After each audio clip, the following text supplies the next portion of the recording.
అరే మీ ఏరియాలో కుల్లా ఉందారా? ఉంటే జర ఫోన్ చేయరా. ఏ బాటలో పోస్తలేరు మామ, బండే వేసుకరా. నీ అవ్వ ఆడదానికి వస్తానికే లేదురా అంటే మళ్ళా బండి అంటావేంద్రా నువ్వు? ఓ పంజే కాక నువ్వు కొట్టించుకొనిరా, ఈడికొచ్చినాక బాటలు తీద్దాం గాని. కొందరు తిప్పలు గిట్లున్నాయి అటుల్లా. అయితే మీకు ఏ బంకులనన్నా ఉద్దర పోసిండ్రా? సగం ఇయ్యాలిస్తే తతి మంది మళ్ళొచ్చినాడు ఇస్తా అంటే ఊకుంటారా? మరి గీళ్ళేంది గిట్ల చేస్తున్నారు?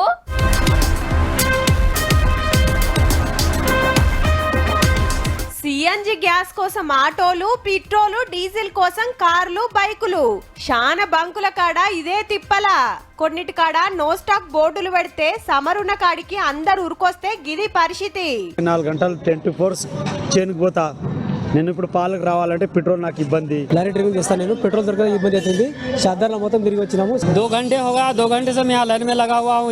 1 लीटर बाटिल नहीं मिला देखो. అయితే పెట్రోలు, డీజిల్ సరిపోనున్నది గాని ఆయిల్ కంపెనీలు మునుపు లెక్క ఉద్ధరిస్తలేవు బంకులకు. ఇన్నొద్దులు సగం పైసలు కట్టి సమర్ తెచ్చి అమ్మినాక తతిమ్మది కట్టేది. లేలే మొత్తం ఫస్ట్ కట్టాలని ఆడ కండిషన్లు పెట్టేటోరకు కొందరు గిట్ల బంద్ పెడతానన్నట్టు. చల్ గిదేం తరీకా? పబ్లిక్ ను గోస పెడతారా? బంకు బంద్ చేస్తే యాక్షన్ తీసుకుంటాం, ఆయిల్ దేవాల్సిందే, బిజినెస్ చేయాల్సిందేనని సివిల్ సప్లై శాఖ గట్టిగానే వార్నింగ్ ఇచ్చింది. 24 గంటల్లో స్టాక్ దేకుంటే లైసెన్సులే క్యాన్సిల్ చేస్తారట బాజప్తా. ఇక అటు రాజ్యసభల సుత గిదే ముచ్చట మాట్లాడిండు ప్రధానమంత్రి మోడీ సారు. యుద్ధం తోటి అన్ని దేశాలకు సమర్ కష్టాలు వచ్చినాయి. హర్ముజ్ జలసంధి కాడ చిక్కబడ్డ మన షిప్పులను చిన్నగా తీసుకొస్తున్నామన్నాడు. कमर्शियल जहाजों पर हमला और हॉर्मुज ट्रेड जैसे अंतर्राष्ट्रीय जलमार्ग में रुकावट अस्वीकार्य है।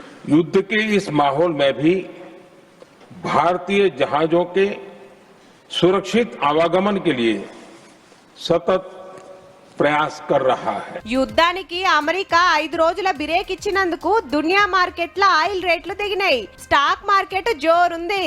అయితే ఇజ్రాయెల్, ఇరాన్ నడుమ అట్లనే నడుస్తాంది. ఆళ్ల మీదకి ఈళ్ల మీద కాళ్ళు బాంబులేస్తూనే ఉన్నారు.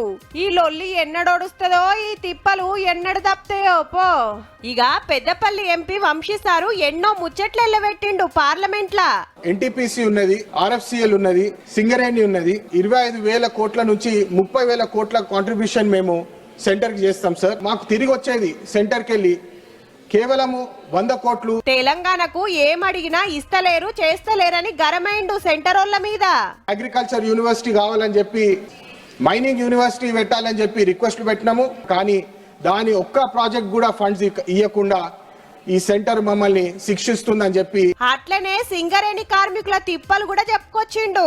సింగరేణి కార్మికుల కోసం రిటైర్డ్ పెన్షన్ 10,000 రూపాయలు నెలకి ఇవ్వాలి, వాళ్ళ చేంజ్ చేయాలని చెప్పి, ఎన్హాన్స్ చేయాలని చెప్పి అనేక రిప్రజెంటేషన్లు ఇచ్చినాం సార్. కానీ దానికి మీరు ఫండ్స్ ఇవ్వరు.